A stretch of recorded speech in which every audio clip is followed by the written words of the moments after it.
ॐ हरिः ॐ श्री गुरुभ्यो नमः। हरिः ॐ।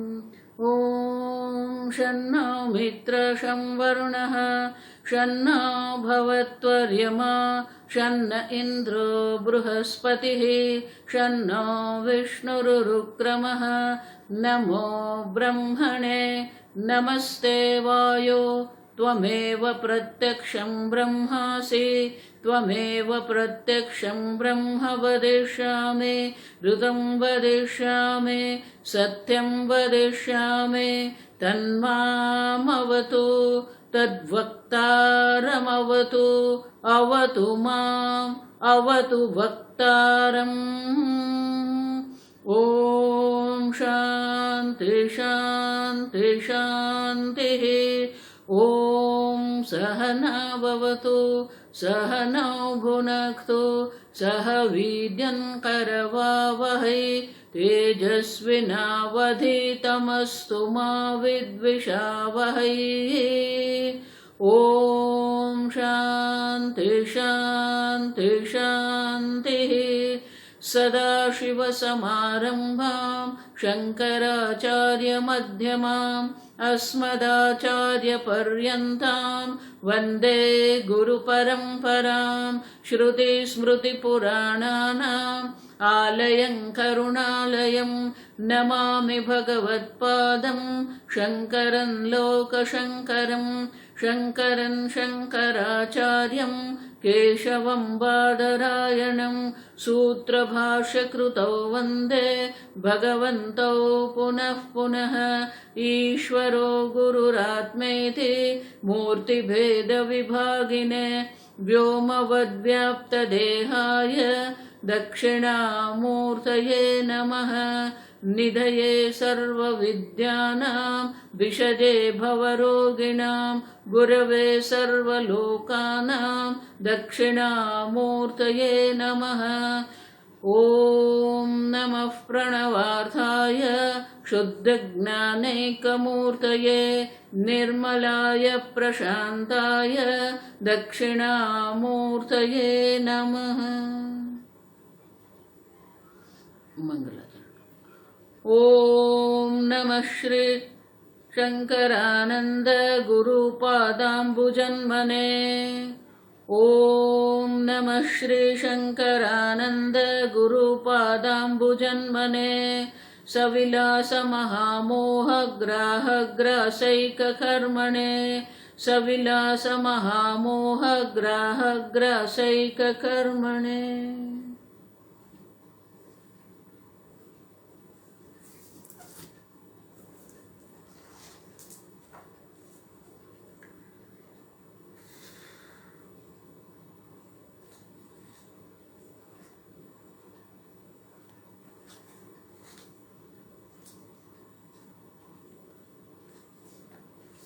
श्लोक नंबर 238 238। यदद्वैतं श्रुतं सृष्टेः यदद्वैतं श्रुतं सृष्टेः प्राग्देवाद्यचोपरि प्राक्तदेवाद्यचोपरि मुक्तावपि वृथा माया भ्रामयत्यखिलाञ्जनान्। नेक्स्ट। ये वदन्तित्थमेतेऽपि भ्राम्यन्ते विद्ययात्र किं न यथा पूर्वमेतेषाम् अत्र भ्रान्तेरदर्शनात्।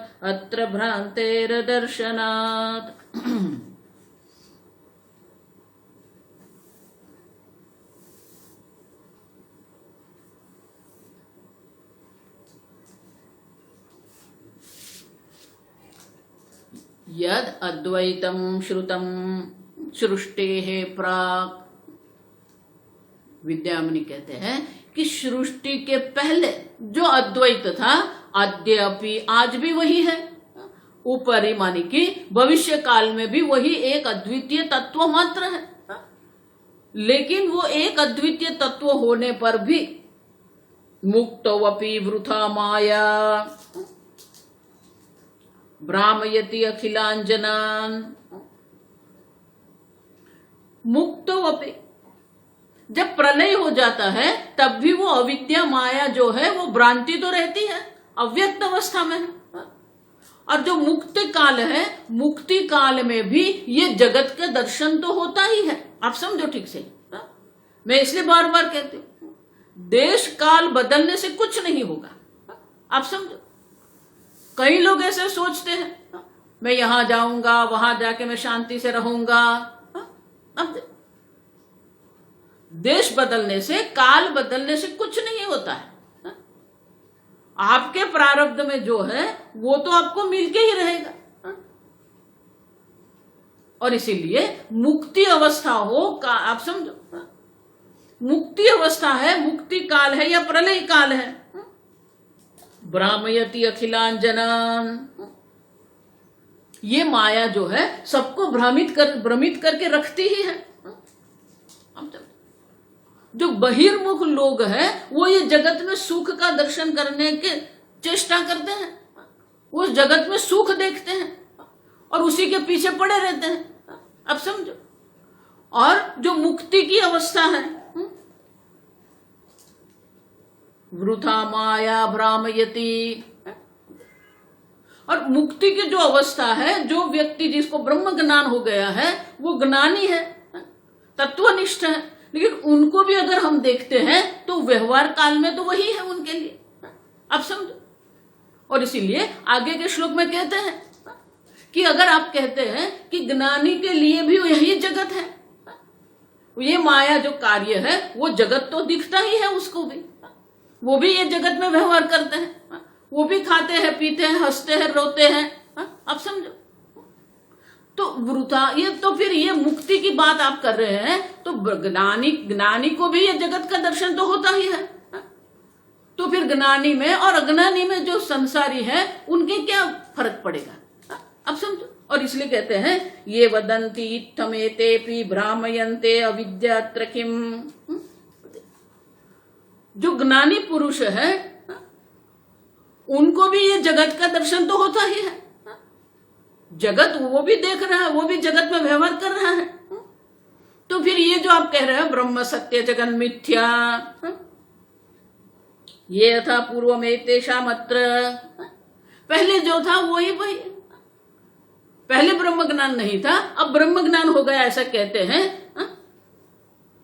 लेकिन वो भी व्यवहार तो ऐसे ही करते हैं जैसे ये अज्ञानी लोग हैं, संसारी लोग करते हैं। तो उनमें जो भेद है वो तो दिखता नहीं है। देखो, इसीलिए बहुत बहुत सुंदर ये चर्चा कर रहे हैं, क्योंकि जो ज्ञानी पुरुष है वो भी हमारे जैसा ही दिखता है, वो भी खाता है, पीता है, हंसता है, जाता है, रोता है। अब समझो, वो भी दुखी होता है। तो बोले कि तो फिर ये ज्ञानी की अवस्था जिसको कहते हैं, मुक्त अवस्था जिसको कहते हैं, और ये जो बंधन की अवस्था, उसमें भेद कहाँ रहा। अब समझो, क्योंकि वो भी तो जगत में ही व्यवहार कर रहा है। तो कहते हैं न यथा पूर्वम, पहले जो था इस प्रकार से ज्ञानी के लिए नहीं है। अब समझो क्यों, तत्र भ्रांते अदर्शनात्, पहले भ्रांति के कारण वो सत्य बुद्धि होती थी, अब ये ज्ञान होने के बाद अदर्शनात् भ्रांते, वो भ्रांति नहीं रही है। भ्रांति माने की सत्य बुद्धि। अब समझो, ये भ्रांति समझने का है। जो हमें दुखी कर रहा है, ये जगत हमें दुखी नहीं करे। द्वैत विवेक में हम देख के गए, जगत हमें कभी भी दुखी नहीं करता है, हमारी भ्रांति हमें दुखी करती। ये जगत को हम सत्य मानते हैं और इसीलिए दुखी होते हैं। आप समझो, और जिसने समझ लिया है ये जगत सत्य नहीं है, उनके लिए फिर ये दुख का कारण नहीं बनेगा, बंधन का कारण नहीं बनेगा। जब एक बार जंगल में एक गुरु शिष्य जा रहे थे। अब गुरु तो बहुत वर्षों से ये जंगल में रहते थे, तो पूरे जंगल के उनको पता था क्या कहाँ है, कैसे है। ये जो शिष्य था वो भी थोड़ा कुछ जंगल में जानता था, लेकिन आज दोनों जिस जंगल की और जंगल के जिस स्थान पर जा रहे थे वो ये शिष्य के लिए नया था। अब दोनों जा रहे थे, गुरु जी थोड़ा आराम से चल रहे थे, शिष्य थोड़ा आगे जा रहा था। अब उसने सामने देखा एक बड़ा सा जंगली हाथी वहां पर है। वो जैसे हाथी को देखा, ये जंगली हाथी, उनका विश्वास नहीं कर सकते हम। अब जैसे ही उसने देखा कि वहां जंगल में हाथी है, खड़ा हुआ है, बड़ा सा है, काला है, तो गुरुजी ने भी देखा, लेकिन गुरुजी आराम से आ रहे थे वो। तो शिष्य ने वापस जाकर गुरुजी रुक जाओ रुक जाओ, तो बोले क्यों? अरे देखो ना वो हाथी वहां पर है। तो गुरुजी ने बोले ठीक है कोई बात नहीं, आप चलो तो सही। लेकिन नहीं नहीं गुरुजी, ये जंगली हाथी है, कुछ भी कर सकता है, हमारे पर हमला करेगा। तो गुरुजी ने कहा ठीक है आप मेरे साथ चलो। अब शिष्य ने सोचा ये गुरुजी क्या कर रहे हैं। बोले गुरुजी आप पहले चलिए, मैं बाद में आता हूं। पहले वो पहले जा रहा था, आगे जा रहा था, अब गुरुजी को आगे भेज दिया। अब वो डर रहा था, बिल्कुल गुरुजी के पीछे चल रहा था, सोचा कि हाथी को गुरुजी दिखेंगे, मैं नहीं दिखूंगा। अब वो चल रहा था और बार बार बोल रहा था गुरुजी अभी भी सोच लो, गुरुजी अभी भी सोच लो, वो खड़ा है वहां पर, गुरुजी सोच लो, आप उनके सामने क्यों जा रहे हो। अब गुरुजी बोला ठीक है चिंता मत करो, आप आओ ना। अब वो पीछे था लेकिन वो थोड़ा और पीछे हो गया। गुरुजी तो आगे चलते रहे, बिल्कुल निर्भय होकर चलते रहे। अब वहां गए और वो हाथी के ऊपर हाथ ऐसे पसारने लगे। अब शिष्य वहां खड़ा देख रहा है। गुरुजी बोले आ जाओ। वो डरता था लेकिन गुरुजी ने कहा वो गया। गुरुजी ने कहा हाथ लगाओ हाथी को। जैसे ही उसने हाथ लगाया वो सब समझ गया। क्या? वो बड़ा सा पत्थर का हाथी था। अब देखो शिष्य ने उसको सत्य मान लिया, इसलिए वो भयभीत होता था। गुरुजी जानते थे वो सत्य नहीं है, वो पत्थर है, तो गुरुजी के मन में भय नहीं था। समझ रहे हो? उसी प्रकार से ज्ञानी भी जगत का दर्शन करते हैं, अज्ञानी भी जगत का दर्शन करते हैं। लेकिन दोनों में जो भेद कहां पर है? भ्रांते है अदर्शनात् न यथा पूर्वेश। जिस प्रकार पहले भ्रांति के कारण सत्य बुद्धि करके हम व्यवहार करते थे, अब ज्ञानी के लिए वो सत्य नहीं रहा। अब समझो, ऐसा नहीं होने वाला है कि सब बदल जाएगा, रहेगा वैसा कि वैसा। आइसक्रीम आपको मिठाई लगेगा, करेला आपको कटु ही लगेगा। और अगर करेला पसंद नहीं है तो नहीं पसंद है, ऐसा नहीं ज्ञान के बाद करेला भी उनको पसंद में आ जाएगा, ऐसा नहीं। जो राग द्वेष उनके मन में है वो राग द्वेष वैसे के वैसे ही रहेंगे। अब समझो, अगर उनको डोसा पसंद है तो वो डोसा ही पसंद रहेगा। ऐसा नहीं कि ज्ञान के बाद पराठा उनको पसंद आने लगा, डोसा अभी पसंद नहीं। ये खाने पीने से ज्ञानी अज्ञानी कोई नहीं बन जाता है। राग द्वेष से कोई ज्ञानी अज्ञानी नहीं बनता है। अब समझो उनकी दृष्टि क्या है। देखो इसलिए भगवान कहते हैं पश्यन्ति ज्ञान चक्षुष, जिसके पास ज्ञान चक्षु है वो ये तत्व को देख सकता है। अब समझो, तो दो दृष्टि है ना, एक अज्ञानी की दृष्टि है जो सत्य बुद्धि है, एक ज्ञानी की दृष्टि है जो सत्य बुद्धि नहीं है, भ्रांति नहीं है वहां पर। और इसलिए विद्यारण्य मुनि कहते हैं कि दोनों के लिए होने पर भी जो ज्ञानी है वो भी यही जगत में रहते हैं, वो भी करते हैं जो हम कर रहे हैं, लेकिन उनके भ्रांति नहीं, भ्रांते है अदर्शनात्। भ्रांति नहीं है तो सत्य बुद्धि रहेगी ही नहीं। अब सत्य बुद्धि नहीं है तो फिर सुख दुख का संभव, भय अभय का संभव नहीं है। अब समझो, इसलिए भगवान गीता में कहते हैं, अर्जुन ने जब पूछा स्थित प्रज्ञ से का भाषा, स्थित प्रज्ञ के लक्षण क्या है भगवान, तो भगवान बहुत सुंदर कहते हैं। अब समझो, या निशा सर्वभूतानां तस्याम जागृति। अब सर्वभूत जिसमें जाग रहे हैं वो ज्ञानी के लिए रात्रि समान है, और जिसमें ये ज्ञानी जाग रहे, माने कि जो दिन के समान है ज्ञानी के लिए, वो जो अज्ञानी है उनके लिए क्या है, रात्रि के समान है। आप समझे, ज्ञानी जो है वो तत्व में जाग गया है और इसलिए वो सत्य बुद्धि, जगत में सत्य बुद्धि नहीं रहती है। और अज्ञानी है जिसको ये जगत में सत्य बुद्धि है, और जब तक सत्य बुद्धि है, अब देखो, उदरम अंतरम कुरुते अथ तस्य भयम भवति। जिसने ये भेद कर दिया, जिसने ये सत्य बुद्धि कर दी, उनके लिए तो ये भय रहेगा। लेकिन जिसने जान लिया है वो तत्व को, न विभेति कुतश्चनेति, अब देखो उनको किसी से कोई भय नहीं है। आप समझो ठीक से। और इसलिए विद्यारण्य कहते हैं कि व्यवहार की दृष्टि से अगर आप देखते हैं तो दोनों समान ही हैं। अब सब, आप भी सो जाते हो, वो भी सो जाते हैं, आप जागते हो, वो भी जागते हैं। तो ज्ञानी और अज्ञानी जिसको हम कहते हैं, तो व्यवहार में अगर हम देखते हैं तो वो तो समान ही है। इसलिए भगवान 5वें अध्याय में भी कहते हैं, पश्यन श्रृण्वन स्पृशन जिग्रन अश्नन गच्छन स्वपन स्व। हम जो कर रहे हैं वो भी ज्ञानी कर रहे हैं। वो देखते हैं, वो सुनते हैं, वो सूंघते हैं, वो भी स्वाद ग्रहण करते हैं, वो भी स्पर्श करते हैं, वो बोल रहे हैं, वो चल रहे हैं, वो ग्रहण कर रहे हैं, हाथ से कुछ ग्रहण कर रहे हैं।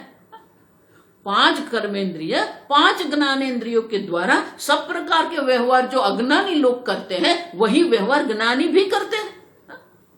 अब समझो, भगवान पूरा ये लिस्ट यादी हमारे सामने रख देते हैं। पश्यन श्रृण्वन स्पृशन जिग्रन अश्नन गच्छन स्वपन स्व, अब देखो, प्रलपन विसृजन सब कर रहे हैं। लेकिन भेद कहां पर है? नैव किंचित करोमीति इति उक्ते मन्यते तत्ववित्। जो तत्ववित् वो जानता है मैं कुछ नहीं करता। अब समझो, नैव किंचित करोमीति, मन्यते, मन्यते मानी ये उनका ज्ञान है। तो फिर ये हो रहा है वो क्या है? इंद्रियाणि इंद्रियार्थ्यभ्यः वर्तन्ते इति मत्वा न सज्जते। ये तो इंद्रिया इंद्रियों के विषय में जा रही है। चक्षु के द्वारा रंग और रूप का दर्शन हो रहा है, कर्णेंद्रिय के द्वारा शब्द ग्रहण हो रहे हैं, जिह्वा के द्वारा स्वाद ग्रहण हो रहा है, अश्नन, अश्नन माने भोजन कर रहा है वो भी। लेकिन ये करने से मैं सुखी हो जाऊंगा, ये किसी प्रकार से भी अपेक्षा वहां पर नहीं है। जो अज्ञानी वो मानते हैं इतना करने के बाद मैं सुखी हो जाऊंगा। अब देखो, तो ज्ञानी और अज्ञानी में भेद यही है कि ज्ञानी यहां सुख दर्शन नहीं करते हैं, क्योंकि भ्रांति नहीं रही है, सत्य बुद्धि नहीं है। और जो अज्ञानी है उसकी सत्य बुद्धि है, भ्रांति में बैठा हुआ है, और इसलिए उससे वो सुख की अपेक्षा करता है। और इसलिए विद्यारण्य मुनि कहते हैं न यथा पूर्व, जिस प्रकार से पहले था ऐसा ज्ञानी के लिए नहीं है। क्यों? भ्रांते है अदर्शन, भ्रांति का दर्शन है ही नहीं, उनके लिए भ्रांति नहीं है। वो जानता ये सब इंद्रियों के द्वारा ये सब हो रहा है। कर्मण्य भी प्रवृत्तो भी नैव किंचित करोति सा। कितनी बार भगवान ये सब कहते हैं। जो जिस प्रकार से आप कर्म कर रहे हैं उसी प्रकार से ज्ञानी भी कर्म कर रहे हैं। जिस प्रकार से आप जगत में व्यवहार करते हैं उसी प्रकार से ज्ञानी भी व्यवहार करते हैं। देखो, इसलिए कई बार ऐसा हो जाता है, शिष्य लोग गुरु जी को ऐसा मान लेते हैं, हल्के से ले लेते हैं। ये तो ये हम भी रो रहे हैं, वो भी रो रहे हैं, उन हमारे उनमें क्या फर्क है? आप समझे। और इसलिए विद्यारण्य मुनि कहते हैं जो भेद हमें दिख रहा है वो ज्ञान का, जो ब्रह्म दर्शन का जो लाभ है वो क्या है? भ्रांते है अदर्शना। कोई भ्रांति रही है नहीं, उनके लिए जगत सत्य नहीं है। उनको देह में अहम बुद्धि नहीं है, मन में अहम बुद्धि नहीं है, बुद्धि में अहम बुद्धि नहीं है। तो ये उपाधि की दृष्टि से अहम बुद्धि नहीं रही है और जगत की दृष्टि से सत्य बुद्धि नहीं रही है। अब समझो, क्योंकि भ्रांति नहीं है, सर्वत्र ब्रह्म दर्शन वो कर रहे हैं। और इसीलिए कहते हैं कि जिस प्रकार से अविवेकी लोग अविद्या के कारण भ्रामयन्ते, सब लोग भ्रमित होकर बैठे, वो ब्रह्म जो है वो ब्रह्म जिसको कहते हैं, सत्य बुद्धि जिसको कहते हैं, सुख बुद्धि जिसको कहते हैं, वो ज्ञानी के लिए नहीं है। अब समझो, इसलिए भगवान कहते हैं दुखेशु अनुद्विग्न मनः, कितनी भी प्रतिकूलता आ जाए उनका मन उद्विग्न नहीं होता है। सुखेशु विगत स्पृहः, सुख के लिए कोई स्पृहा नहीं है। वीतराग भय क्रोधाः स्थितधीर मुनिरुच्यते। बाहर से तो वो वैसा कि वैसा ही रहने वाला है। आप समझो ठीक से, बार बार मैं सबको यही कहती हूं, बाहर से तो गुरु और शिष्य में कोई फर्क नहीं है, लेकिन जो भेद है वो कहां पर है? ना नैव किंचित करोमीति, मैं कुछ नहीं करता हूं। अब देखो, नास्ति बुद्धि अहम। अब देखो, जिसको ये अहम बुद्धि है ही नहीं,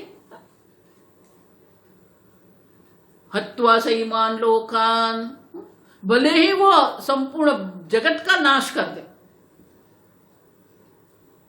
न करोति न लिप्यते, वो कुछ करता ही नहीं। आप सब, और इसलिए विद्यारण्य मुनि कहते हैं कि व्यवहार से अगर दोनों सत्य दिखते हैं, समान दिखते हैं, लेकिन समान नहीं है, क्योंकि ज्ञानी के लिए जो पहले जैसा वह भी रहा नहीं है, उनके लिए ये सत्य बुद्धि सुख बुद्धि नहीं है। आगे समझाते हैं। ऐहिकामुष्मिकः सर्वः, ऐहिकामुष्मिकः सर्वः, संसारो वास्तवस्ततः, संसारो वास्तवस्ततः, न भाति नास्ति चाद्वैतम्, न भाति नास्ति चाद्वैतम्, इत्यज्ञानी विनिश्चयः, इत्यज्ञानी विनिश्चयः। मैंने कहा ना, एक ज्ञानी की दृष्टि है, दूसरी अज्ञानी की दृष्टि है, दो दृष्टि है। आप समझो, भगवान संपूर्ण गीता में ये दो दृष्टि की ही बात करते हैं। बाहर से सब समान है, लेकिन वो दृष्टि जो है, ज्ञान चक्षु जिसको कहते हैं, एक के पास ज्ञान चक्षु है और इसलिए उनकी दृष्टि अलग है, दूसरे की अज्ञान की दृष्टि है और इसलिए उनकी दृष्टि अलग है। तो बोले कि जो संसारी की जो दृष्टि है, वो संसारी की दृष्टि क्या है, अज्ञानी की दृष्टि क्या है, तो अगले श्लोक में समझाते हैं। एक मिनट है।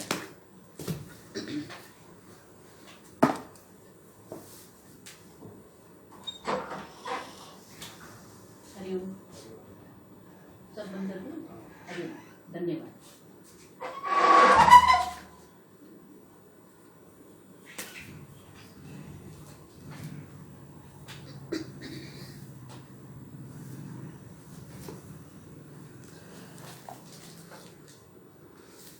ज्ञानी की दृष्टि क्या है, अज्ञानी की दृष्टि क्या है, तो विद्यारण्य मुनि कहते हैं ये अज्ञानी की दृष्टि। अगला श्लोक हम पढ़ेंगे। ऐहिकामुष्मिकः, हमने पढ़ लिया श्लोक। ऐहिक, ऐहिक मानी इस देश में, यहां पर, इह मानी यहां पर, अमुष्मिक, अमुष्मिक मानी कि वो परलोक में, इस लोक में, परलोक में। सर्वः संसारः वास्तवः, अज्ञानी के लिए ये संपूर्ण जो संसार है वो वास्तविक है, सत्य है। ये लोक भी सत्य है, परलोक भी उनके लिए सत्य है।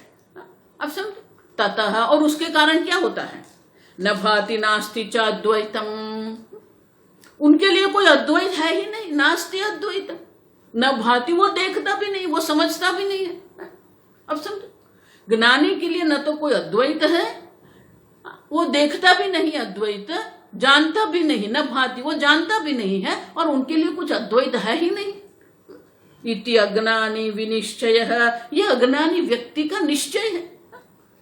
वो अनेकता में बैठा हुआ है, वो अनेकता को ही सत्य मान के चल रहा है, और इसलिए विद्यारण्य मुनि कहते हैं यह अज्ञानी का अपना विनिश्चय, निश्चय है। आप समझो, देखो, इसलिए मैं कहती हूं, शास्त्र क्या कहते हैं, ज्ञानी क्या कहते हैं, गीता क्या कहती है, लेकिन आपकी दृष्टि क्या है, आपका निश्चय क्या है। अज्ञानी विनिश्चय है। आप देखो, अगर आप ये जगत को सत्य मान के चल रहे हैं तो आप सुखी दुखी होंगे। आप ये असत्य जगत में प्रेम करके बैठे हैं, आसक्ति करके बैठे हैं, तो ये जगत आपको दुखी नहीं कर रहा है, आपकी आसक्ति आपको दुखी कर रही है। आप समझो, इति अज्ञानि विनिश्चय, आपका निश्चय क्या है। अब समझो, स्वामी जी हमेशा कहते हैं कि कोई आपके दुख का कारण नहीं है। आप समझो, बार बार मैं ये कहती हूं, लेकिन सब लोग को यही लगता है, स्वामी जी मेरा इतना चला गया, मैं बहुत दुखी हो गया, मुझे नींद नहीं आ रही है, मैं क्या करूं, बर्बाद हो गया। अब देखो, अब समझो, तो आपका निश्चय है कि इसके कारण मैं दुखी हूं। स्वामी जी नींद नहीं आ रही है। आप समझो, आप क्या देखते हो, आप क्या समझते हो। न भाति नास्ति च अद्वैतम, जो संसारी है उनके लिए अद्वैत है ही नहीं। ये जीव है, ये ईश्वर है, ये जगत है, ये कर्म है, ये कर्म के द्वारा ये कर्म फल मिलेगा, ये कर्म फल के कारण मैं स्वर्ग में जाऊंगा। वो उसकी बुद्धि वो द्वैत में ही घूमती रहती है, उसको अद्वैत की कोई समझ है ही नहीं। और ये अज्ञानी का निश्चय है। आप समझो, आपकी दृष्टि क्या है, आपका निश्चय क्या है। देखो, इसलिए भगवान पहले प्रारंभ में ही अर्जुन को कहे व्यवसायत्मिका बुद्धि, निश्चयात्मिका बुद्धि। आपका निश्चय क्या है, आप जीवन में क्या चाहते हो। आप समझो, और इसलिए विद्यारण्य मुनि कहते हैं, शास्त्र कहते हैं ऐसा नहीं, आपकी दृष्टि क्या है। अज्ञानी का यह निश्चय है कि कुछ अद्वैत है नहीं, जो कुछ है वो सब द्वैत मात्र है। न भाति नास्ति द्वैतम, अब देखो, उनके लिए अद्वैत है ही नहीं, और इसीलिए ये उनका निश्चय है। ये सत्य बुद्धि जिसको कहते हैं, सुख बुद्धि जिसको कहते हैं, वो उनका निश्चय है। अगर आपका निश्चय है कि ये जगत सत्य है तो गुरु जी कुछ नहीं कर सकते। आपका निश्चय है कि ये जगत आपको सुख देगा तो गुरु जी कुछ नहीं कर सकते। देखो, इसलिए वेदांत जो है वो मरकट न्याय है। भक्ति में हम वो मार्जर न्याय कहते हैं, लेकिन एक बार आपको मनुष्य शरीर प्राप्त हुआ है, एक बार आपको मोक्ष आपका पुरुषार्थ है, तो पुरुषार्थ आपको करना पड़ेगा। मोक्ष जो है वो किसी की कृपा, किसी का अनुग्रह नहीं है। आप समझो, अनुग्रह से कुछ नहीं है। आपका निश्चय क्या है, आप क्या चाहते हो। आप समझो, देखो, इसलिए वेदांत में ज्यादा लोग क्यों नहीं आते हैं, क्योंकि सब लोग ऐसा ही मानते हैं, सब गुरुजी करेंगे, हम लोग तो बैठ के खाना पिएंगे, खाना खाएंगे, टीवी देखेंगे, मौज मजा करेंगे। इसीलिए सब लोगों को गुरु के आश्रित रहने की मजा क्यों आती है, आनंद क्यों आता है। सब गुरु पर छोड़ दिया, हम तो ऐसे ही बैठे हैं। आप समझो, इसीलिए धर्म भी पुरुषार्थ है। आप समझो ये शब्द, पुरुष है ना, प्रार्थ्यते अर्थ्यते इति पुरुषार्थ। आपको उसकी इच्छा करनी पड़ेगी। मोक्ष पुरुषार्थ है। आप जब तक इच्छा नहीं करेंगे, आपको जब तक मोक्ष में रुचि नहीं है, जब तक आत्मज्ञान में रुचि नहीं है, तो गुरु कुछ नहीं कर सकते। आप समझो, एक बार किसी को मैंने बोला, आओ ये प्रवचन सुनो। बोले नहीं, मैं तो शिव पुराण पढ़ता हूं। पढ़ो। वो ऐसा मानते हैं कि वेदांत और शिव पुराण एक ही है। अब ये उनका निश्चय है। किसी को हम आग्रह करके वेदांत में नहीं ला सकते, और लाएंगे तो वो चला जाएगा, क्योंकि उनका निश्चय ऐसा है। आप समझो, और इसलिए विद्यारण्य मुनि कहते हैं कि अपना निश्चय क्या है, आप जीवन में क्या चाहते हो। आप समझो ठीक से, आपका निश्चय अगर अयोग्य है, व्यवसायत्मिका बुद्धि एक ही है कुरुनंदन। हे कुरुनंदन अर्जुन, एक ही है निश्चयात्मिका बुद्धि। बहुशाखा ही अनंता बुद्धय अव्यवसायिनाम। जिसने अपने जीवन में निश्चय नहीं किया है, उनकी बुद्धि जो है अनेक शाखाओं में बटी हुई है, और वो अनंत है। आप समझो, शाखा भी अनंत है और हर एक शाखा भी अनंत शाखा है, मानी कि वो अनेकता में ही पड़ा हुआ। न च अद्वैत, उनके लिए अद्वैत है ही नहीं, और उनको अनंतता में, ये अनंत जो अनेकता है वो अनेकता में ही उसको आनंद आता है। और इसलिए विद्यारण्य कहते हैं कि इनके लिए तो कुछ सत्य जो है वो तो ये जगत ही अनेकता में ही पड़े हुए, न भाति नास्ति च अद्वैत, उनके लिए कुछ अद्वैत है ही नहीं। तो फिर ब्रह्मज्ञानी जो है, जो तत्वनिष्ठ जो है, उनकी दृष्टि क्या है? और इसलिए विद्यारण्य कहते हैं कि ज्ञानी की दृष्टि क्या है। ज्ञानी नो विपरीतोस्मात्, ज्ञानी नो विपरीतोस्मात्, निश्चय सम्यगिक्षते, निश्चय सम्यगिक्षते, स्वस्वनिश्चयतो बद्धः, स्वस्वनिश्चयतो बद्धः, मुक्तोऽहं चेति मन्यते, मुक्तोऽहं चेति मन्यते। बहुत सुंदर कहते हैं, ज्ञानिनः विपरीतः अस्मात्, अस्मात् अज्ञानी जन, जो अज्ञानी जन है उससे जो ज्ञानी की दृष्टि वो कैसे विपरीत है, बिल्कुल विपरीत है। क्यों? निश्चय सम्यक है, उनका निश्चय दृढ़ है। इक्ष्यते, वही उनका दर्शन है।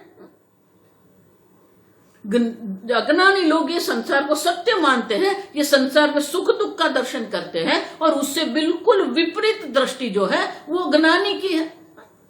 ज्ञानी ये संसार को सत्य नहीं समझते, ज्ञानी जो है ये जगत में सुख दुख नहीं देखते हैं। देखो, सुख देखेंगे तो राग हो जाएगा, दुख देखेंगे तो द्वेष हो जाएगा। और इसीलिए वैराग्य माने क्या है? मात्र राग नहीं है, ऐसा नहीं है, द्वेष भी नहीं है। आप समझो, आजकल के इतने बड़े बड़े महात्मा जो लोग हैं वो जगत के प्रति इतना द्वेष रखते हैं। अब द्वेष करना भी बंधन है। ज्ञेयत्व नित्य सन्यासी यो न द्वेष्टि न कांक्षति, द्वेष भी नहीं है, आकांक्षा राग भी नहीं है। आप सब बहुत सारे महात्मा लोग मैंने देखा है, वो जो लोग ये संसार के प्रति एक प्रकार से द्वेष की बुद्धि रखते हैं, द्वेष बुद्धि करते हैं। अब तो द्वेष भी नहीं कर, है ही नहीं, किसके प्रति आप द्वेष कर रहे हैं, किसके प्रति आप राग कर रहे हैं? आप समझो, अगर कुछ है तो उनके लिए, आपके लिए राग द्वेष हो सकता है ही नहीं तो फिर राग द्वेष कहां से? जिस प्रकार से सूर्योदय हम देखते हैं, लेकिन सूर्योदय की सत्यता हम जानते हैं कि वो नहीं है, सही में सूर्योदय नहीं हो रहा है। हम आकाश की नीलिमा देखते हैं, लेकिन क्या नीलिमा सत्य नहीं है? मरुभूमि जो होती है, रण प्रदेश जो होता है, वहां हम पानी हमको दिखता है, लेकिन हम जानते हैं वो पानी नहीं है। उसी प्रकार से ज्ञानी की दृष्टि बिल्कुल विपरीत है। देखो, न भाति न अस्ति अद्वैतम, ये अज्ञानी का निश्चय है। वो देखता भी नहीं, समझता भी नहीं अद्वैत को, और वो मानता है अद्वैत है ही नहीं, नास्ति। और उससे विपरीत क्या हो गया? भाति च अस्ति अद्वैतम, ज्ञानी के लिए एक अद्वितीय तत्व मात्र है। वो जानता भी है भांति, वो जानता भी है तत्व को, और वो कहता है एक ही तत्व है, अस्ति। और इसलिए विद्यारण्य कहते हैं सम्यगिक्ष्यते। सम्यगिक्ष्यते मानी बहुत अच्छी तरह स्पष्ट रूप से वो जानते हैं, वो देखते हैं कि एक तत्व मात्र है। समलोष्ठास्म कांचन, देखो भगवान कितने शब्दों में कहते हैं, समलोष्ठास्म कांचन विद्या विनय संपन्ने ब्राह्मणे गविहस्तिने शुनि चैव श्वपाके च पंडिताः समदर्शिनः। बिल्कुल विनय युक्त ब्राह्मण है, हाथी है, गैया है, गौ माता है, कुत्ता है, कुत्ते का मांस खाने वाला चांडाल है, लेकिन ब्रह्म की दृष्टि से समदर्शन है। उनकी दृष्टि में सब समान है। आप समझो ठीक से। अनेक शब्दों में भगवान कहते हैं कि सब ये सब जो है उनके लिए एक ब्रह्म मात्र है, समदर्शन, एक अद्वितीय ब्रह्म मात्र है। और इसलिए कहते हैं तो इनका अर्थ क्या हुआ? आपका निश्चय क्या है, उसी से हम निश्चय होगा कि बंधन है कि मुक्ति है। स्वस्व निश्चयतः बद्ध है, अपने अपने निश्चय से ही आप सब बंधन में हैं। और ज्ञानी अपने निश्चय से मुक्त, मुक्तो हमिति मन्यते। अगर आपने निश्चय कर दिया कि ये संसार सत्य है, संसार सुख दुख है, तो आप बंधन में हैं। आपका निश्चय है कि यहां जो कुछ है वो ईश्वर मात्र है, तो आप मुक्त हैं। आप समझो, स्वस्व निश्चयता। गुरु जी क्या है, गुरु जी कितने बड़े वैरागी है, या गुरु जी का कितना बड़ा आश्रम है, गुरु जी कितने बड़े पंडित है, कोई मतलब नहीं है। आप समझना, स्वस्व निश्चय, आपका निश्चय क्या है। अगर आपका निश्चय है मैं बद्ध हूं, तो आप बंधन में हैं। अगर आपका निश्चय मैं मुक्त हूं, तो आप मुक्त हैं। स्वस्व निश्चयतः बद्ध मुक्तो हम चैति मन्यते। सब लोग अपने अपने निश्चय से ही बंधन में पड़े हुए हैं, और स्व अपने निश्चय से ही वो मुक्त भी होते हैं। देखो, भगवान इसीलिए बार बार अर्जुन को गीता में कहते रहे कि अर्जुन, मैं जो कह रहा हूं वो तू ठीक से समझता है कि नहीं। अब देखो, दृष्टि तो भगवान ने दे दी। ये आत्मा जो है वो देह नहीं है। न जायते म्रियते वा कदाचित, जन्म मृत्यु देह के लिए है, आत्मा के लिए नहीं है। नायम हंति न हन्यते, न वो हनन क्रिया करने वाला करता है, न उनके ऊपर हनन क्रिया होती है, वो भोगता है। मन नहीं है। आप कर्तृत्व भोक्तृत्व जो है वो अंतःकरण में है। अब समझो, जन्म मृत्यु वो देह में है। आप स्थूल देह भी नहीं है, आप सूक्ष्म देह नहीं है। लेकिन निश्चय तो किसको करना है? आपको करना है। भगवान ने तो कह दिया, नैनम चिंदन्ति शस्त्राणि। आप वो आत्मा है जो कभी भी, जिसका शस्त्र के द्वारा छेदन नहीं होता है। पानी उसको न भिगो सकते हैं, अग्नि न उसको जला सकते हैं, और वायु न उसको सुखा सकते हैं। अच्छेद्योयम अदाख्योयम, आप देखो, अक्लेद्योय अशोष्य च नित्य सर्वगत स्थाणु अचलोयम सनातन। आप देखो, तो ये निश्चय किसको करना है? आपको करना है। जो हो रहा है वो देह के साथ हो रहा है, जो हो रहा है मन में हो रहा है। मैं कूटस्थ असंग चैतन्य, देखो इसलिए जो आगे कह के गए ना, निश्चय आपको करना है, मैं कूटस्थ असंग चैतन्य। जो कुछ हो रहा है वो सब देह की दृष्टि से हो रहा है, इंद्रियों की दृष्टि से हो रहा है, मन बुद्धि की दृष्टि से हो रहा है, बाह्य जगत की दृष्टि से हो रहा है। लेकिन मैं कौन हूं? असंग चैतन्य, असंग निर्विकारी चैतन्य आप है। तो वो निश्चय आप करेंगे। अगर आपका निश्चय हो गया आप असंग अद्वितीय निर्विकारी चैतन्य है, तो आप मुक्त हैं। और आपने अगर समझ लिया मैं देह हूं, मैं करता हूं, मैं भोगता हूं, तो आप बंधन में हैं। और इसलिए विद्यारण्य मुनि कहते हैं स्वस्व निश्चित, अपने अपने निश्चय से ही आप बंधन में हो सकते हैं, आपके निश्चय से ही आप मुक्त हो सकते हैं। स्वस्व निश्चयतः बंधः मुक्तो हम चैति। समझना है हमें कि ये जो निश्चय है वो निश्चय हमारा होना चाहिए। और इसीलिए जो है वो तो एक अद्वितीय तत्व मात्र है, निश्चय आपका होना चाहिए। और अगर कोई ऐसा प्रश्न करे, ये आप अद्वैत अद्वैत करते रहो, तो ये ब्रह्म ब्रह्म करते रहते हो, ये ईश्वर है आप कहते रहते हो, लेकिन हम तो कहीं देखते ही नहीं है इसको। कहाँ देखा? आपने देखा क्या? मैंने नहीं देखा।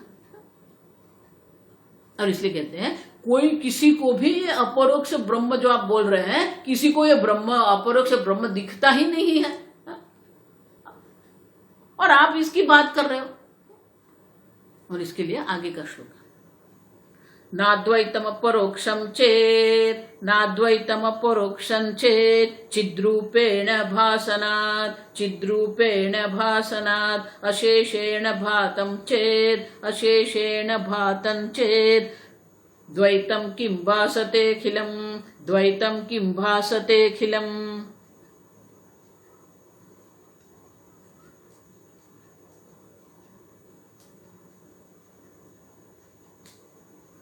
न अद्वैतम अपरोक्षम चेत।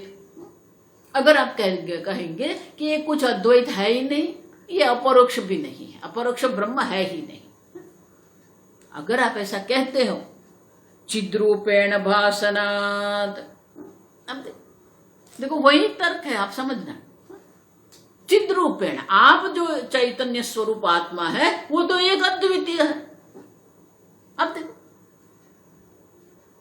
देह जो है दृग्दृश्य विवेक में वही कहते हैं। अब देखो ये जो शरीर है वो शरीर तो क्या है, दृश्य है। इंद्रिय जो है वो भी दृश्य कोटि में है, क्योंकि आप इंद्रिय की अवस्था जानते हो। कर्णेंद्रिय सुनती है कि नहीं सुनती है आप जानते हो। देह में बुखार है कि नहीं आप जानते हो। देह में कहीं पर पीड़ा हो रही है आप जानते हो। तो ये दृश्य है। आंख देखती है कि नहीं देखती है, ठीक से देखती है कि ठीक से नहीं देखती है, वो भी तो आप जानते हो। तो इंद्रिय भी दृश्य कोटि में गया।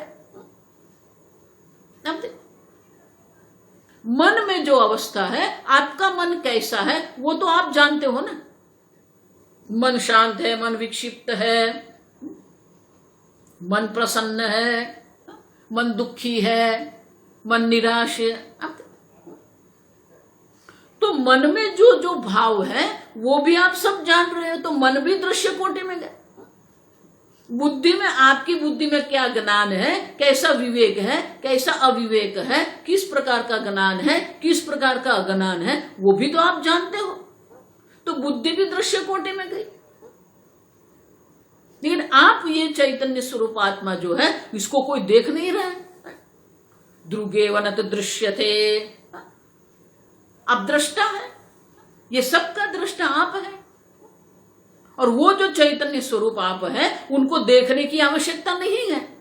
अब देखो चिद्रूपेण भासनात्, चित स्वरूप आप है, दिख रहा है। कि आप कैसे कह सकते हो कि नहीं दिखता है। और चैतन्य तो दो है ही नहीं, एक अद्वितीय चैतन्य है। आप उन अनुभव कर ही रहे हैं।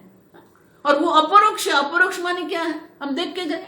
इंद्रियों से जो दिखता है उसे हम प्रत्यक्ष कहते हैं। जो इंद्रिय से हम देख नहीं सकते लेकिन उनका ज्ञान हम प्राप्त कर सकते, उसको अनुमान जो है, अनुपलब्धि है, अर्थापत्ति है। तो ये सब जो है वो परोक्ष ज्ञान है। लेकिन आप जो चैतन्य स्वरूप आत्मा है, न तो वो प्रत्यक्ष है न परोक्ष है, और इसलिए उसको अपरोक्ष कहते हैं।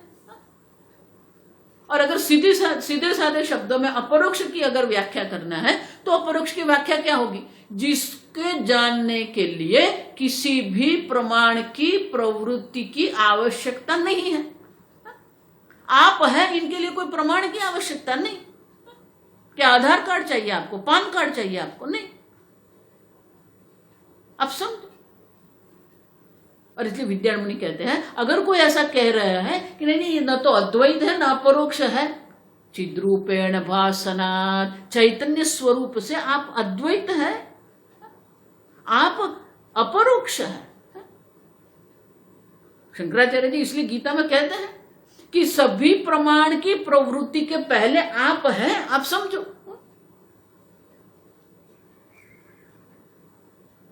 प्रमातरी सती प्रमाणम, प्रमातरी आप सबका प्रमाता, सबको जानने वाले आप हैं। तब तो ये प्रमाण की प्रवृत्ति होती है। आप समझो, आप जो चैतन्य स्वरूप अपरोक्ष आत्मा है वो दूसरा तो है ही नहीं, अद्वैत है। देखो इसलिए मैं कहती हूं कुछ सातवें आसमान की बात हम नहीं कर रहे हैं। चिद रूपेण भासना, चिद चैतन्य स्वरूप से वो दिख ही रहा है और दूसरा चैतन्य है ही नहीं। और चैतन्य है उसको जानने के लिए कोई प्रमाण प्रवृत्ति की आवश्यकता नहीं है और इसलिए वो अपरोक्ष भी है। तो आप कैसे कहेंगे कि अद्वैत नहीं, अपरोक्ष नहीं है? अशेषेण न भातम चेद। अब दूसरा वो तर्क कर रहा है, ठीक है मैं अद्वैत हूं, मैं अपरोक्ष आत्मा हूं, ठीक है, लेकिन अद्वैत रूप में नहीं दिख रहा है। क्यों? क्योंकि देह भी दिखता है, जगत भी दिख रहा है, सब दिख रहा है। अद्वैत कहां पर? अद्वैत है ये तो सब। जो आपके मन में प्रश्न नहीं आता है, विद्यान मुनि ये प्रश्न उठाते हैं जो आपके मन में आना चाहिए। तो बोले ठीक है, लेकिन आप जो कह रहे हैं अशेषेण न भातम, अशेषेण बाकी कुछ है ही नहीं, एक अद्वितीय अशेष है, ऐसा अनुभव नहीं हो रहा है हमें। हमें तो जगत भी दिखता है, हमें तो देह भी दिखता है, मन भी दिखता है, बुद्धि भी दिखती है, सब दिख रहा है। एकमात्र अद्वैत है ऐसा नहीं हम देखते हैं, ये सब भी है। द्वैतम किम भासते अखिलम। विद्यारण्य कहते हैं ये द्वैत जो आप देख रहे हैं वो है सही में? आप जरा विचार तो करो। किम भासते अखिलम, अब देख आप जिसको कह रहे हैं कि ये द्वैत दिख रहा है, किम भासते, कैसे दिख रहा है बताओ, सिद्ध करो, आप समझो। ये विचारम न सहते, जब तक आप विचार नहीं करते हैं, विवेक विचार नहीं करते हैं, तब तक ये द्वैत है। एक बार आप विचार प्रारंभ करेंगे कोई द्वैत नहीं रहेगा। इसलिए विद्यारण्य कहते हैं द्वैतम किम भासते, किस प्रकार से आप द्वैत को देख रहे हैं? किसने कहा द्वैत है? आप सोचो, मिट्टी और घड़े दो है? नहीं है, एक ही है।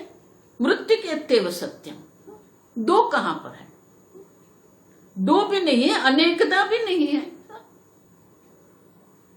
आभूषण अलंकार की दृष्टि से देखेंगे तो अनेकता है, लेकिन सुवर्ण की दृष्टि से देखते हैं एक ही है।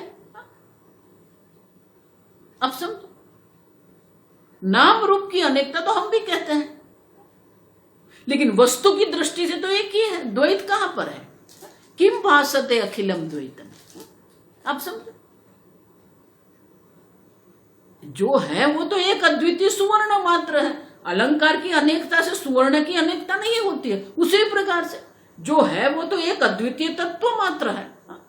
अनेक नाम रूप है, अनेक जगत है, अनेक ब्रह्मांड बन जाने से क्या द्वैत हो गया? नहीं। अब समझो,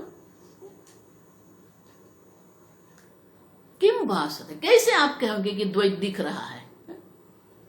किस दृष्टि से आप द्वैत कहते हो? देखो इसलिए मनीषा पंचकम बहुत सुंदर है।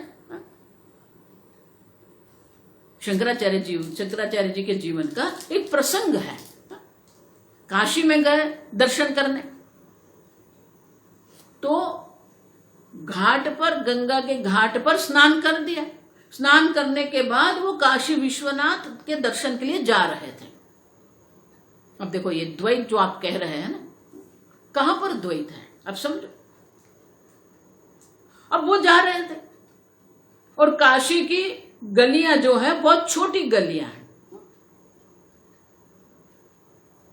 अब जब शंकराचार्य जी जा रहे थे सामने से एक चांडाल आ रहा था, कुत्ते के लेके, कुत्ते के साथ वो चांडाल आ रहा था।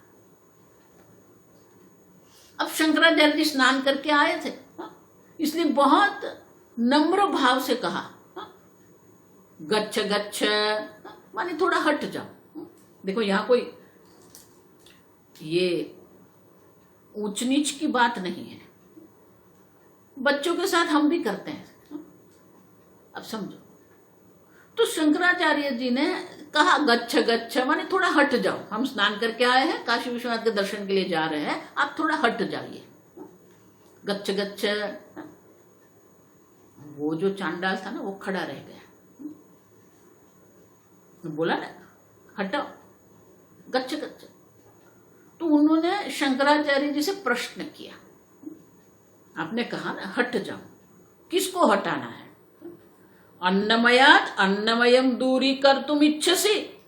अब देखो, आप ये अन्नमय से आपके अन्नमय को अलग करने का कह रहे हैं, दूर करने को कह रहे हैं। चैतन्यद्वा चैतन्यम दूरी कर तुम इच्छति, या तो फिर ये चैतन्य से वो चैतन्य को दूर करने की बात कर रहे हैं। किसको हटाना है आपको? देखो बहुत सुंदर है ना, मेरा अन्नमय है, आपका भी अन्नमय है, ये पंच महाभूत का बना हुआ है। चांडाल कह रहा है शंकराचार्य जी को कि ये मेरा जो शरीर है वो भी पंच महाभूत का बना हुआ है, आपका जो अन्नमय कोश जो शरीर है वो भी पंच महाभूत का बना हुआ। तो ये अन्नमय से अन्नमय को आप अलग करने कब कर रहे हैं? अन्नमयाद अन्नमयम दूरी कर तुम इच्छसी, ये आपकी इच्छा क्या है? ये अन्नमय से ये अन्नमय को दूर करना है, या चैतन्य चैतन्यम। अब ये प्रश्न सुन के शंकराचार्य जी समझ गए, जिसको देह से हम चांडाल समझ रहे हैं वो देह से चांडाल है, ज्ञान से नहीं। अब देखो, तो द्वैत आप जो कह रहे हैं वो द्वैत कहां पर है? किम भासते द्वैतम अखिलम। अब देखो इसलिए मैं कहती हूं ऐसा मत मानना अंत में अद्वैत सर्व अद्वैत है, नहीं। किसी भी स्तर पर आप देखिए अद्वैत ही है। संपूर्ण ब्रह्मांड पंच महाभूत का बना हुआ है, ये शरीर भी पंच महाभूत का बना हुआ है। ये शरीर हम विश्व कह रहे हैं और संपूर्ण ब्रह्मांड को हम विराट कहते हैं, एक ही है। हाँ, आपके जो सूक्ष्म शरीर है मन बुद्धि उसको हम तेजस कहते हैं, जो समष्टि का जो है उसको हिरण्यगर्भ कहते हैं, है तो वही सूक्ष्म शरीर। आपकी जो कारण अवस्था है जिसको हम प्राज्ञ कहते हैं, और जो संपूर्ण जगत की जो कारण अवस्था जो है उसको हम ईश्वर कहते हैं। अब देखो मांडुक्य उपनिषद ऐसा नहीं कहते कि अंत में अद्वैत है, किसी भी स्तर पर आप देखिए अद्वैत ही है। और इसलिए विद्यारण्य कहते हैं द्वैतम किम भासते अखिलम, आपको कहां द्वैत दिखता है? आप समझो, अन्नमय की दृष्टि से सब अन्नमय है, हिरण्यगर्भ की दृष्टि से देखते हैं तो सब हिरण्यगर्भ मात्र है, और ईश्वर की दृष्टि से देखते हैं तो ईश्वर मात्र है। द्वैत कहां पर है? आप समझो। और इसलिए विद्यारण्य कहते हैं आप कहां, आपको कैसे द्वैत दिख गया? किम भासते अखिलम द्वैतम, जो है वो तो एक अद्वितीय है। किसी भी दृष्टि से देखो, अन्नमय की दृष्टि से देखो या मनोमय की दृष्टि से देखो, विज्ञानमय की दृष्टि से देखो, आनंदमय की दृष्टि से देखो, एक अद्वितीय है। आप समझो, जो है वो तो ईश्वर मात्र है। और इसीलिए विद्यारण्य कहते हैं जिस द्वैत को आप देख रहे हैं वो भी सही में द्वैत नहीं है। आप समझो, आप जब अलंकार देख रहे हैं, देखो इसलिए मैं हमेशा कहती हूं कि सुवर्ण के दर्शन के बिना अलंकार के दर्शन संभव नहीं है। मिट्टी के दर्शन के बिना घट का दर्शन संभव नहीं है। जल के दर्शन के बिना तरंग का दर्शन संभव नहीं है। समझते हो? तो ये जगत आप देख रहे हैं तो वो एक अद्वितीय तत्व भी आप देख रहे हैं, लेकिन जिसकी बुद्धि वो नाम रूप में अटक गई है, इसलिए महर्षि कहते थे अटक गए हैं, भटक गए हैं, लटक गए हैं हम लोग। ये नाम रूप में हम ऐसे अटक गए हैं कि नाम रूप का जो अधिष्ठान जो है उसको नहीं देखते हैं। देखो जिस घर में विवाह होता है ना, बच्ची का, पुत्री का विवाह होता है तो पुत्री के लिए अलंकार लेने जाएंगे। अब माता पिता जो उनके साथ जाते हैं वो ऐसा सोचते हैं कि हम इतना सोना देंगे बच्ची को। और वो जो बच्ची है, पुत्री है, वो क्या सोचती है? वो शादी में मैं गई थी, वो विवाह प्रसंग में मैं गई थी, उन्होंने इस प्रकार के गहने पहने थे, तो उनकी दृष्टि नाम रूप पर है। आप समझ? तो वो तीनों मिलके वो देख रहे हैं अलंकार। और सामान्य रूप से जब हम देखते हैं तो क्या करते हैं? पहले जितने अच्छे लगते हैं वो अलग निकाल देते हैं, फिर उसी में से हम पसंद करते हैं कि क्या क्या लेना है। तो पहले तो ऐसे ही करते हैं, तो जो जो सेट था सुवर्ण के वो अलग अलग करवा, जो अच्छे लगते थे वो अलग करवा दिया, ऐसे 8-10 अलग करके रख दिए। अब वो जो सुवर्णकार था उसने उनके सामने सब रख दिया, अच्छा चलो ये 10 आपको पसंद आ गए ना, अभी उसमें से आपको कितना लेना है, 2 लेना है, 3 लेना है, 4 लेना है, आप पसंद कर लो। वो बच्ची को बोल दिया, देखो अभी ये सब जो आपने पसंद किया है यही फैशन अभी चल रही है, किसी भी ये इसमें से कोई भी पुराना नहीं है, अभी यही फैशन चल रही है, आपको जो पसंद है आप ले लो।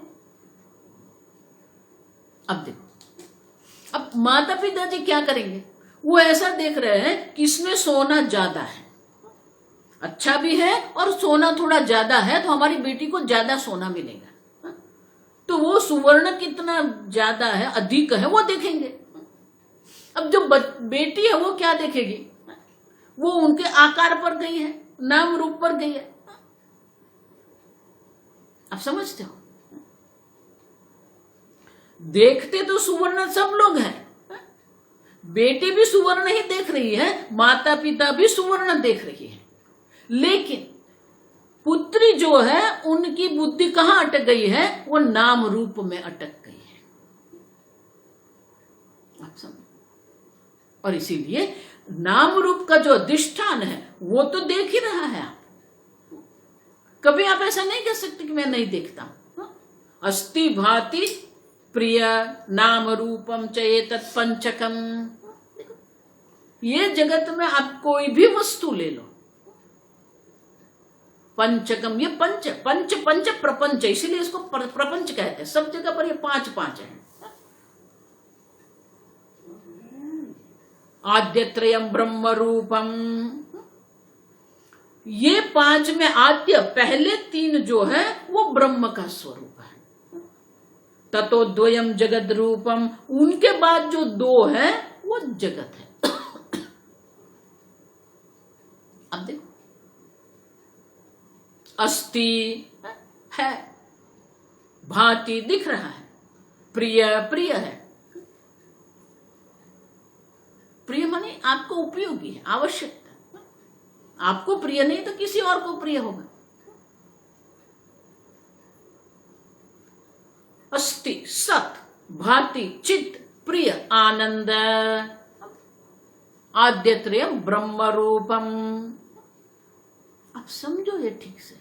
लेकिन हमारी बुद्धि नाम रूप में रह गई है और इसीलिए हम लोग उसी को, द्वैत को सत्य मान के घूम रहे हैं। दर्शन तो आप भी कर रहे हैं सच्चिदानंद ब्रह्म का, ऐसा मत मानना कि नहीं दर्शन कर रहे हैं। आप समझो। और इसलिए विद्यारण्य मुनि कहते हैं, अगर आप ऐसा सोचते हैं कि द्वैत नहीं दिख रहा है, दिखता ही है। और अद्वैत अगर आप देख रहे हैं, नहीं देख रहे हैं, आप जो देख रहे हैं वो तो अद्वैत मात्र है। किम द्वैतम, आप देखो, द्वैतम किम भासते अखिलम, द्वैत कहां है?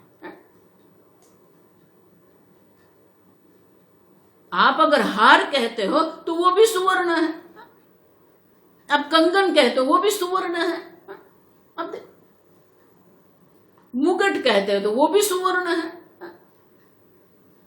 और उनका दर्शन तो आप कर ही रहे हो। आप नहीं कह सकते कि मैं नहीं कर रहा। और इसलिए विद्यारण्य मुनि कहते हैं, किम द्वैतम वासते, आप कहां, आप किस द्वैत का दर्शन कर रहे हो? है ही नहीं। जो है वो तो एक अद्वितीय तत्व मात्र है, वो जो चैतन्य स्वरूप आत्मा है, आप है। आप सब। और इसीलिए ऐसा मत मानना कि अद्वैत अपरोक्ष आप नहीं देख रहे, चित स्वरूप आप है ही।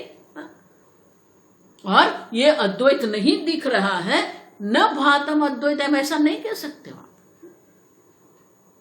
आप दर्शन कर रहे हो, लेकिन आपकी दृष्टि नाम और रूप पर अटक गई है, और इसलिए नाम रूप के जो अधिष्ठान है वहां तक आपकी दृष्टि नहीं जा रही है। तो करना इतना ही है कि वो नाम रूप को छोड़ के उनका जो अधिष्ठान है वहां आपकी दृष्टि बिठा दो। एक बार वो अद्वैत का आपका दर्शन हो गया, फिर सब अद्वैत मात्र है, द्वैत है ही कहां पर। और इसलिए विद्यार्थी मुनि सामने प्रश्न करते हैं, किस प्रकार के द्वैत की आप बात कर रहे हो? जो है वो तो एक अद्वितीय सच्चिदानंद ब्रह्म मात्र है। आगे हम कल देखेंगे।